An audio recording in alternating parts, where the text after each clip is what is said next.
오늘 주보에는 또 책 한 권을 소개하고 있습니다. 가난한 시대를 사는 부유한 그리스도인이라는 책입니다. 제가 책 소개를 드리는 이유는 책 읽는 것을 좋아하시는 분은 사서 읽어보시면 좋겠지만 꼭 그렇지 않더라도 이런 책도 있습니다 하는 걸 소개하는 것만으로도 우리가 좀 우리의 인식과 생각에 도전이 될 수 있기 때문에 책을 소개해 드립니다. 이 책은 가난의 이유가 뭘까? 왜 사람들은 가난하게 저렇게 어렵게 힘들게 살까 하는 것을 성경적 입장에서 설명한 책입니다. 그러면서 우리 그리스도인들이 이 가난에 대해서 어떻게 대처해야 되는가 하는 것에 대해서 고민하는 그런 아주 좋은 책입니다. 기독교 고전이라고 불릴 수 있는 좋은 책인데 두 가지를 제시해요. 하나는 검소하게 살자. 우리가 소비를 줄이고 가급적 검소하게 살면서 우리가 소비하는 것을 가지고 가난한 사람들과 좀 나누자, 그런 얘기를 나누어주고 있고요. 또 가난의 이유가 개인적인 이유 때문이 아니고 사회 구조적인 문제가 훨씬 더 크다. 그러니까 그 사회적 정의를 좀 실현하자 하는 그런 주장을 담고 있는 책입니다. 이런 것들도 우리가 좀 관심을 가졌으면 좋겠다 싶어서 여러분께 소개해 드립니다. 제가 8월 한 달 동안은 사회적 책임에 대해서 생각해 보고 싶었습니다. 그래서 우리가 이익을 취하는 사람보다는 의로움을 추구하는 사람이 되자 하는 말씀 나누었죠. 기억되시나요? 개인적 이로움보다, 내 이기적인 나의 이로움보다 공동의 선을 좀 추구하는 그리스도인이 됩시다 하는 말씀도 나누었고요.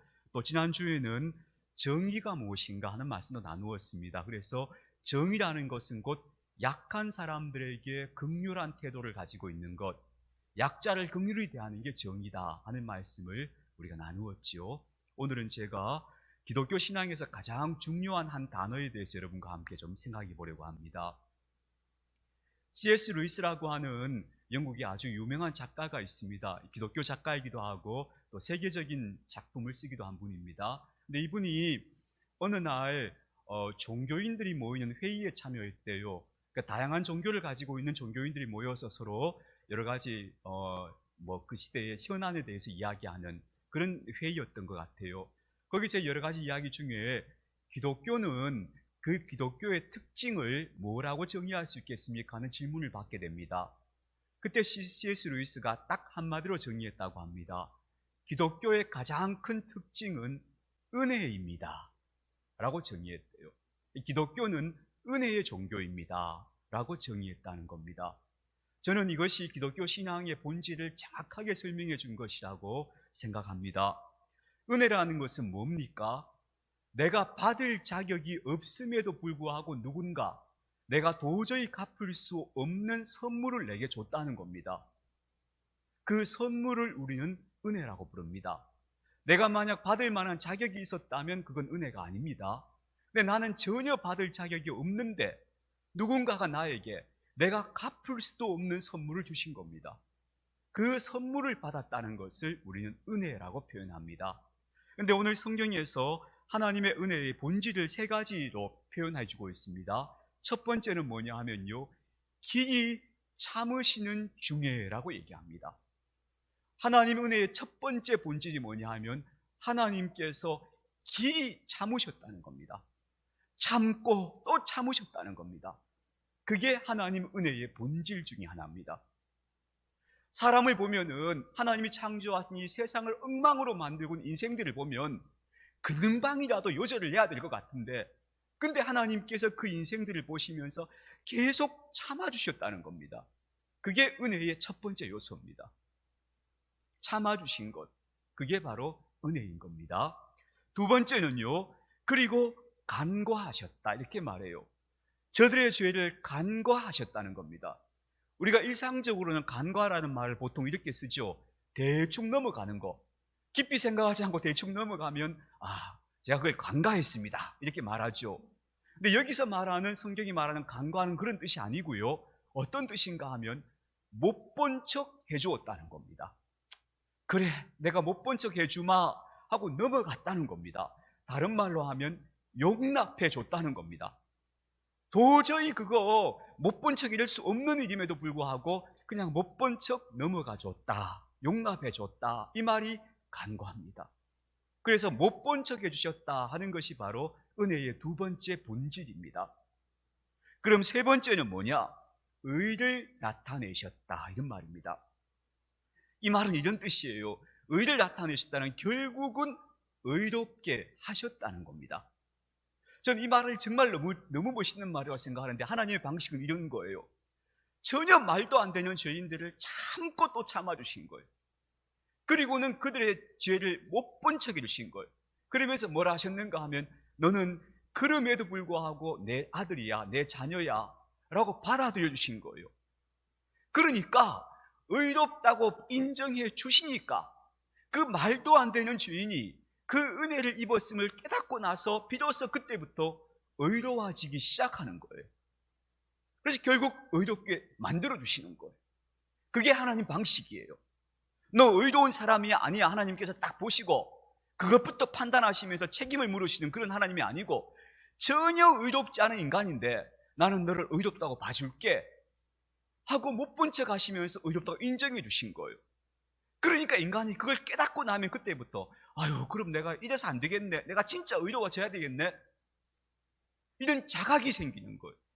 그래서 그 사람이 진짜로 의로워지는 거예요. 하나님이 이렇게 만들어 가시는 거예요. 그래서 결국 당신의 의를 나타내셨다, 그 말인 거예요. 이게 구원의 원리예요. 하나님은 인간을 너 이렇게 살아야 돼 라고 명령을 줘서 이렇게 해야 돼, 너는 왜 그렇게 못해, 이런 분이 아니고, 전혀 말도 안 되는 인간에게 너는 내 자녀야, 너 됐어, 난 너 정죄하지 않아, 이렇게 받으시는 거예요. 그러면 와, 나 같은 인간을 하나님 받으셨네, 이걸 깨달은 사람이 그때부터 나 좀 제대로 살아야 될 것 같아, 이래서 정신 차리고 제대로 살기 시작하는 거예요. 그게 구원의 길이에요. 그걸 성화의 길이라고 부르고, 그럼으로써 우리가 진짜 하나님의 자녀가 되어가는 거예요. 제가 말씀드렸죠, 저는 목사 안수 받을 때 목사 된 거 아니에요. 그때 내가 지금부터 목사네, 심각해진 거예요. 그래서 야, 이제 목사다워져야 되네. 지금까지 목사다워지려고 하고 있는 거예요. 그러니까 우리가 구원받았다는 건 그거예요. 내가 하나님 자녀가 되었어? 큰일 났네. 나 같은 인간이 하나님 자녀가 되었단 말이야? 그럼 나 지금부터 내가 정신 바짝 차리고 살아야 되겠네? 그게 구원의 시작인 거예요. 그게 하나님께서 인간을 구원해 나가시는 방식이다, 이렇게 얘기할 수 있어요. 저와 여러분은 다 그런 과정 속에, 하나님의 구원을 이루어가는 과정 속에, 결국 의를 나타내시는 그 과정 속을 살고 있다, 이렇게 이해하시면 좋겠습니다. 놀랍게도 성경을 처음부터 끝까지 이런 은혜의 드라마입니다. 말도 안 되는 인생들을 하나님 봐주시고, 그리고 또 기회를 주시고, 이런 드라마예요. 생각해 보세요. 에덴 동산에서 하나님 먼저 이렇게 말씀하셨죠. 야, 저 선과 악을 아는 열매 너 따먹으면 너희들 죽어 하셨어요. 근데 인간이 따먹었죠. 근데 죽었나요? 살았나요? 살았어요. 안 죽었어요. 못 본 척 또 봐주신 거예요.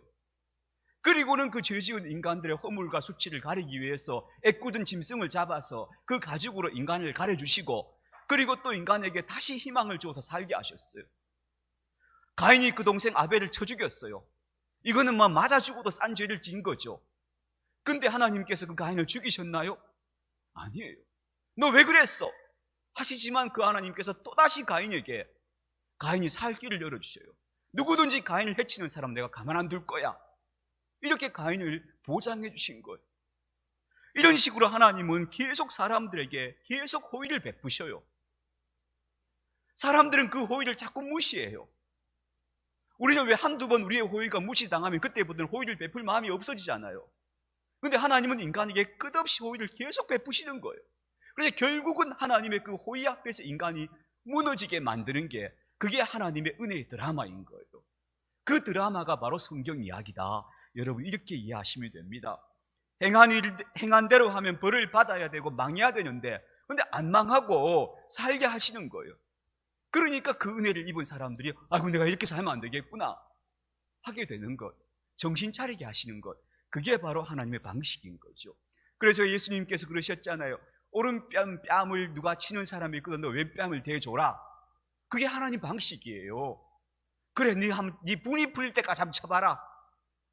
이래가지고 결국은 그 인간이 내가 너무 심했구나 하고 자기가 죄인임을 깨닫게 하시는, 그 방식이 바로 하나님 방식이에요. 물론 우리는 그대로 실천하기가 정말 어렵습니다만, 그냥 그건 우리가 살아가는 방식이 아니고 하나님이 일하시는 방식이다, 이렇게 이해하시면 돼요.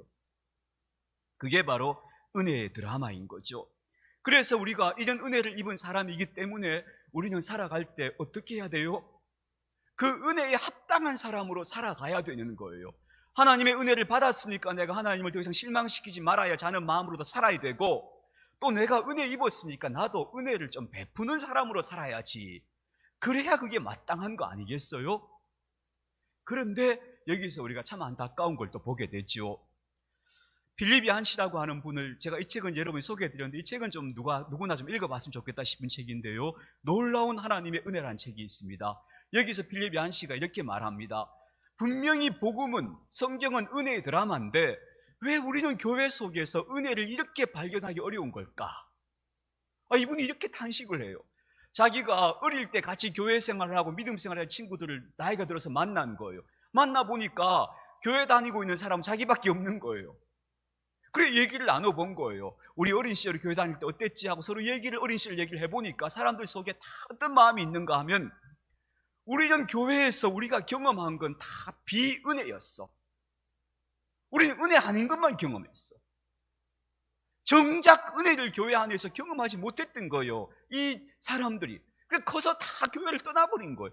은혜가 뭔지도 모르고 신앙의 본질이 뭔지도 모르고.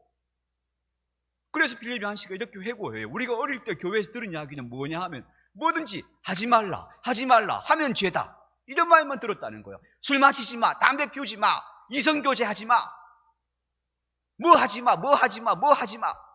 맨날 이런 얘기만 들었다는 거예요. 그리고 혹시라도 그런 거 들키면 혼이 나는 거예요. 넌 예수 믿는 아이가 왜 그래? 한 번도 그냥 넘어가는 법이 없는 거예요.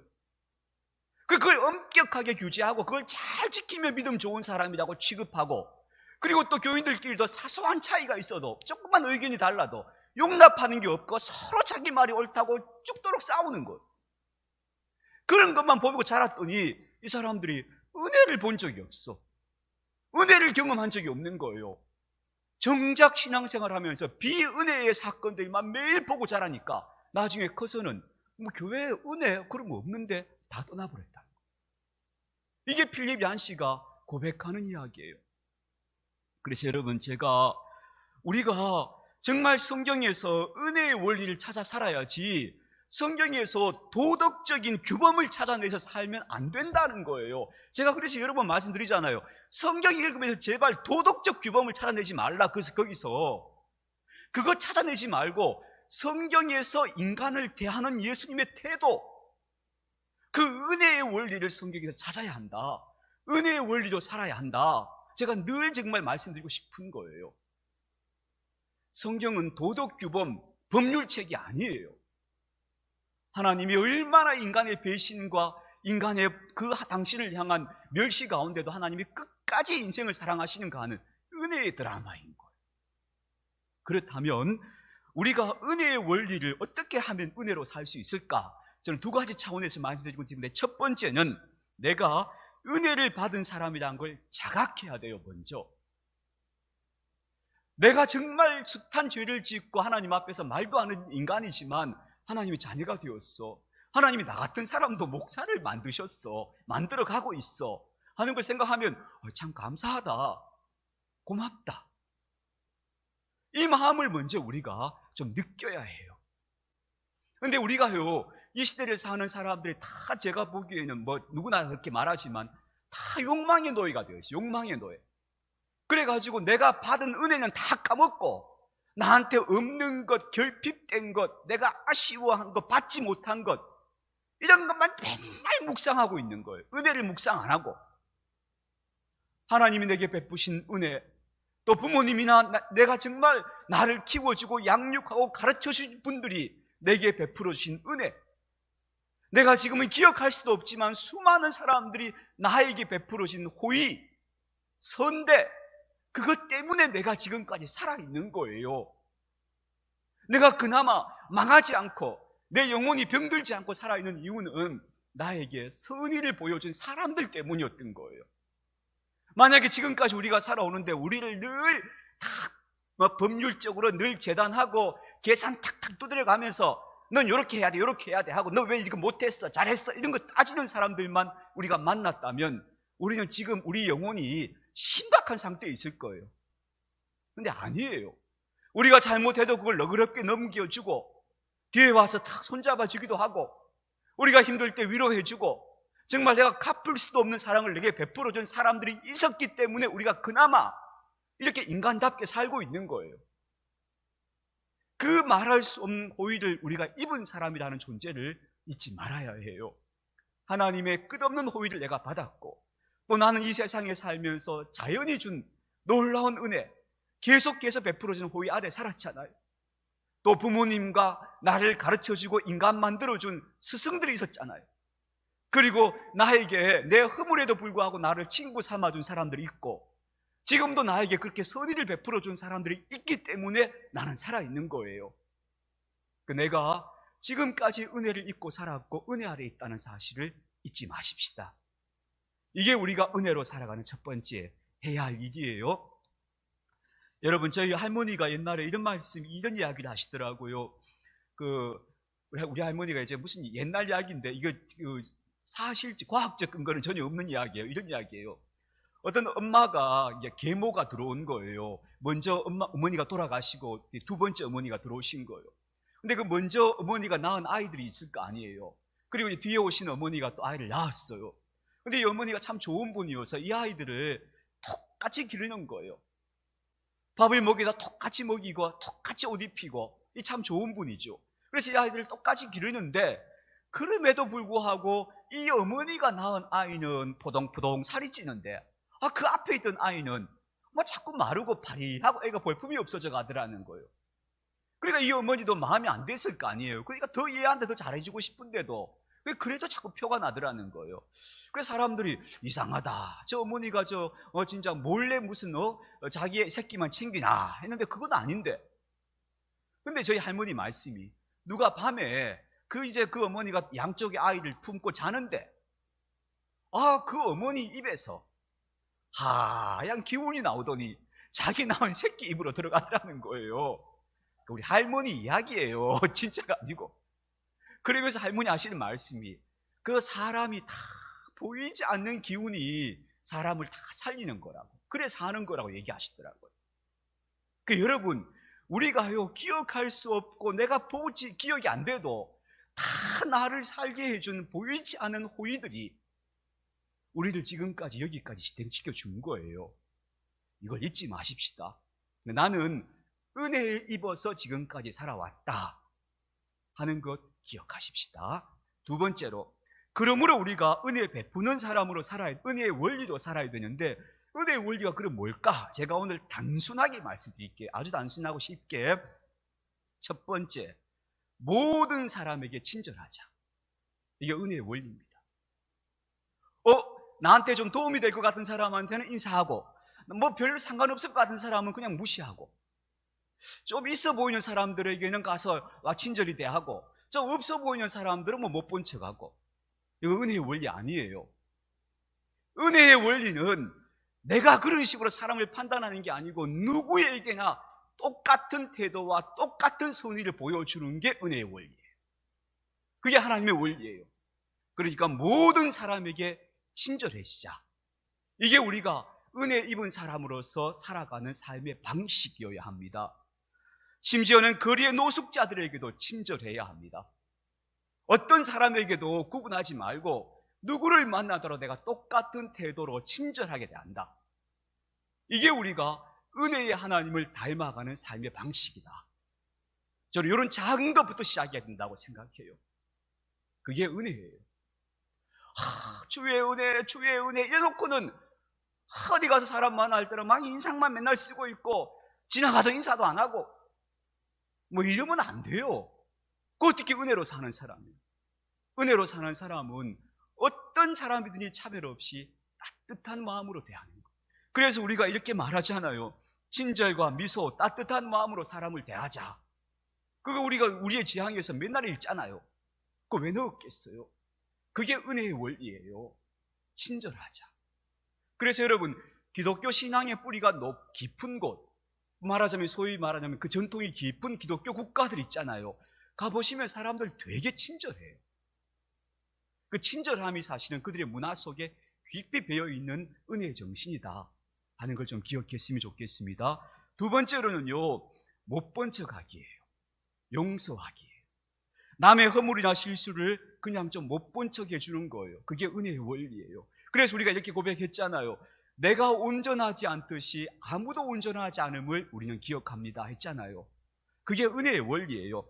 왜 당신은 이렇게 했어? 맨날 지적하는 건 은혜의 원리가 아니에요. 그냥 넘어가 줘야 돼요. 내 마음에 안 들어도 그러려니 하고 그냥 넘어가 줘야 그게 은혜인 거예요. 하나님이 우리를 그렇게 해주셨어요. 너 왜 이렇게 해서 하나님이 따지시면 우리는 그 앞에서 아무 말도 할 말이 없는 존재들이에요. 근데 하나님이 그걸 넘어가 주셨어요. 그러니까 우리도 넘어가 줘야 해요. 그래서 여러분, 용납의 허용 가능성이 있잖아요. 난 여기까지는 받을 수 있는데 그 이상 안 돼, 이런 거 있잖아요. 그 폭을 계속 넓혀가세요. 그 허용 가능성을 계속 넓혀가는 사람이 되시기를 바라요. 그게 여러분 은혜의 원리로 사는 거예요. 아주 구체적으로 은혜의 원리로 사는 거예요. 물론 우리가 정말 사회적 불의나 죄악을 덮어줘야 한다, 다 덮어야 된다, 그런 의미 절대 아닙니다. 우리가 개인적으로 보면 사소한 일들, 우리가 구체적으로 만나는 사람들과의 관계 속에서 여간한 건 그냥 좀 넘어가 주자 이 말입니다. 못 본 척 해주고 그냥 지나가 주자는 거예요. 그런 태도가 우리의 태도가 되고 성품이 되었으면 좋겠다는 거예요. 그러나 이것이 정말 심각하게 우리 사회에 해악을 끼치는 죄악이라면 그런 문제들은 좀 단호해져야 합니다. 그러나 그래도 그것도 마지막에는 용서가 필요합니다. 여러분, 이런 이야기 있죠. 남아프리카 공화국에서 흑백 인종차별 때문에 끔찍한 일들이 너무 많이 벌어졌어요. 백인들이 흑인들을 무참하게 살해하고 죽이고 말도 안 되는 폭행을 가한 일들이 막 수도 없었거든요. 근데 나중에 이제 만델라가 대통령이 됐잖아요. 흑인이 대통령이 됐어요. 그리고 나서 이 사람들이 그간의 백인들의 범죄에 대해서 이제 밝혀내는데, 그때 뭘 했는가 하면 진실과 화해위원회라는 걸 만들어요. 그래가지고 누구든지 이 위원회에 와서 자기 죄를 고백하면 용서한다, 그랬어요. 이 고백하는 것도 문제지만 거기 와서 고백한 사람들의 범죄 중에 절대 용서할 수 없을 것 같은 범죄들이 막 나오기 시작해요. 사람을 막 타이어에 자동차 타이어에 사람을 끼워가지고 불태워 죽였다, 막 이런 증언들이 나오고 막 말도 입에 담을 수 없는 끔찍한 일들이 증언이 나오는 거예요. 내가 그랬습니다 하는 거예요. 근데 그 위원회에서 어떻게 했는가 하면 고백하면 용서한다, 그게 원칙이었어요. 고백하는 사람들은 다 용서받았어요. 이건 이제 고백하는 것도 힘들지만 그걸 용서한다는 것도 얼마나 힘들어요. 그렇게 못 본 척 지나가줘서 남아프리카 공화국이 그래도 그 흑백 차별의 끔찍한 과거를 딛고 앞으로 가고 있는 거예요. 르완다라고 여러분 기억나시죠? 30년 전에 르완다에서 무참한 학살극이 벌어졌어요. 그 후투족이라는 족속이 투치족이라는 족속을 80만 명을 죽였어요. 길거리에 사람 시체가 하도 나뒹굴어서 차가 못 다녔다고 해요. 끔찍한 만행을 저질렀는데 그 후에 이 르완다가 어떻게 됐는가 하면 다시 그 이제 다 지나가고 난 다음에 이 르완다 대통령이 우리는 똑같은 르완다 사람이다 선포하고 자기 죄를 고백하면 용서한다고 했어요. 거기서도. 그래서 이 르완다가 정말 그 끔찍한 일들을 극복하고 넘어서서 지금 르완다가 어떻게 됐는가 하면 나라는 굉장히 조그만한데 아프리카에서 가장 경제 발전이 잘 되고 있는 가장 희망적인 나라로 바뀌었어요. 왜냐하면 그 끔찍한 과거의 상처를 용납함으로 넘어섰기 때문에 그래요. 그래서 용서라는 게 얼마나 중요한 에너지가 되고 그 사회를 살리는가 하는 걸 보여주는 생생한 사례이기도 해요. 사랑하는 교우 여러분, 우리는요 우리가 일상적으로 만나는 그 사소한 것들은 여간하면 그냥 좀 넘어가 주고요, 관대해져야 돼요. 그리고 설사 어떤 사람이 끔찍한 죄를 지었다 하더라도 그 사람이 그것을 죄로 인정하고 고백한다면 용서하는 사람, 용납의 마음을 내야 한다고 생각해요. 물론 쉽지 않습니다만 그럴 때 그것이 정말 선한 힘이 되는 거예요. 그 나라를 살리고 민족을 살리는 힘이 될 수 있는 거거든요. 그 사례를 보여주고 있는 거예요. 그래서 첫 번째로 우리가 은혜로 사는 첫 번째 원리는 친절하자. 모든 사람을 친절히 존귀하게 대하자. 두 번째, 넘어가주자. 용납하자는 거예요. 그 다음에 세 번째는 뭐냐 하면요, 선물하자. 선물을 많이 나누세요. 그 선물이 꼭 좋은 거, 뭐 비싼 거, 막 몇백만 원짜리 이런 거 아니어도 돼요. 아주 작은 것이라도, 비스켓 하나라도 자꾸 선물을 나누는 습관을 길러하라는데, 선물을 어떻게 나누느냐? 갚을 수 없는 사람들에게 줘야 해요. 내가 요 선물을 지금 저 사람 나중에 나한테 더 좋은 거 줄 거야 하는 그런 계산이 아니고, 내가 줘도 갚을 수 없는 사람들에게 자꾸 선물 주는 습관을 길러야 해요. 그게 은혜의 원리예요. 여러분 중에도 그런 분들이 많은 줄 알고 있습니다만, 저는 몇 년 동안 우간다에 살고 있는 한 어린이에게 매달 후원금을 보냈습니다. 그 아이가 이제 컸어요. 그래서 이제 얼마 전에 필리핀 아이도 이제 제 후원 대상이 바뀌었어요. 필리핀의 조그마한 여자아이가 제 후원 대상이 되었어요. 그 아이들은, 제가 그 아이들을 아무리 후원해도 그 아이들은 저한테 나중에 갚을 수도 없고 아마 그럴 일도 없을 겁니다. 그게 선물입니다. 선물은 갚을 수 없는 대상에게 주는 겁니다. 우리가 청소년 카페를 합니다. 이 아이들이 여기 와서 정말 간식도 마음대로 먹고 자기가 하고 싶은 대로 쉬어가기도 하고, 이 뜨거운 여름에 에어컨 틀어놓고 아이들을 맞아주는 데가 어디 있겠습니까? 애들 매일 많이 옵니다. 근데 저 아이들은 절대 못 갚습니다. 갚을 수도 없고 갚을 마음도 사실 없을 거예요. 고맙다는 인사도 안 하고 저한테 그냥 지나갑니다. 문제는 그 주는 선물, 그게 은혜입니다. 그게 은혜입니다. 선물 주는 게 은혜다 하는 걸 여러분 기억해 주시기 바랍니다. 그래서 그리스도인의 삶, 은혜의 원리는 저는 세 가지다 간단하게 말씀드렸습니다. 친절, 용납, 선물, 세 가지입니다. 이게 은혜의 원리입니다. 이 원리를 따라서 내가 살아가는 사람이 되는 것, 그게 바로 그리스도인다운 사람이다 라고 얘기할 수 있겠습니다. 마지막으로 두 가지 이야기만 한번, 사례를 한번 말씀드릴게요. 예전에, 이건 아주 오래전 이야기입니다. 오래전에 한국 교회에, 어느 교회에 목사님이, 젊은 목사님이 부임하셨어요. 근데 이 목사님이 원래 중국에서 만주 지역에, 만주에 우리나라 옛날에 북간도에 뭐 동포들이 많이 자랐잖아요. 거기서 이제 목회를 하시다가 국내로 들어오셨어요. 꽤 오래전 이야기죠. 이 목사님은 그 중국 쪽에서는 문화가, 그분들 문화는 우리하고도 다르니까 거기서는 자유롭게 이분이 흡연을 하셨던 거예요. 그래서 이분이 한국에 들어와서 목사를, 이제 한국교회 목회를 하시는데 흡연의 습관이라는 게 금방 안 끊어지잖아요. 그러니까 이분이 어느 날 교회 화장실에 담배를 피우셨어요. 근데 장모님한테 딱 걸렸어요. 큰일 났죠. 한국교회 교인들은 술, 담배 하면 난리 났잖아요. 그때 분위기가. 그러니까 온 교인들이 들끓었어요. 아, 목사님 그거 내보내야 된다. 어떻게 목사가 그럴 수 있느냐 그랬어요. 그래서 교인들이 다 들끓는데, 그때 그 장로님이 이렇게 말씀하셨대요. 잠깐만 내 얘기 좀 들어보라고. 만약 목사님을 여기서 내보내면 이 목사님은 평생 정말 그 앞길이 힘들어지지 않겠느냐. 그러니까 그러지 말고 우리가 목사님이 담배 끊을 때까지 기다렸다가 목사님이 담배 끊고 훌륭한 목사님 되시거든 그때 내보내자, 이렇게 얘기했대요. 기가 막히죠. 그럼 그 목사님 그 뒤에 어떻게 됐을까요? 진짜 좋은 목사님 되셨겠죠. 왜냐하면 용납함을 받은 거예요. 못 본 척 그 사람을 용납해 준 거예요. 그 은혜를 입은 사람은요, 그 은혜에 의해서 빚어지는 사람이 될 수밖에 없어요. 여러분, 이런 은혜의 원리들을 좀 기억하십시다. 또 두 번째 이야기입니다. 주빌리 2000이라는 운동이 있었습니다. 1996년인가 시작됐어요. 그래서 2000년이 될 때까지 전 세계적으로 진행된 운동인데, 어떤 거였는가 하면 전 세계에서 너무 가난한 나라들이 많다. 근데 그 나라들이 빚에 허덕여요.